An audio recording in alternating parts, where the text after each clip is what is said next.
President Trump has now posted about the Idaho Four murders and Bryan Kohberger. Here's what he had to say on his Truth Social. Bryan Kohberger, who was responsible in Idaho for the deaths of 4 wonderful young souls, has made a plea bargain deal in order to avoid the death penalty. These were vicious murders with so many questions left unanswered.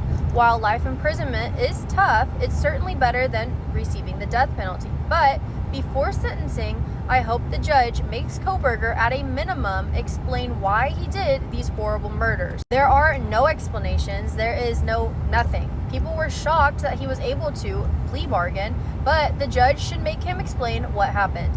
Thank you for your attention to this matter. Now, if you've been following this case for the last couple years, you would know that he was set to be tried for the death penalty. However, seemingly out of nowhere, the prosecution offered him a plea deal, which he took. This plea deal was to ensure a guilty verdict and take the death penalty off the table. Prosecution said that this was to spare the victims' families emotional trauma of having to go through appeals and this be dragged out. Now, we know that at least one of the victims' families was not happy about this plea deal and was essentially blindsided by it. I personally believe the judge in this case has handled everything very professionally, so I do hope that Bryan Kohberger is required to answer the victims' families, why he did this, motives, stuff like that. I think that should have to be required. Unfortunately, nothing he says will change the outcome of this or bring back the victims. However, at the very least, I believe that the victims' families deserve at least the answer to why.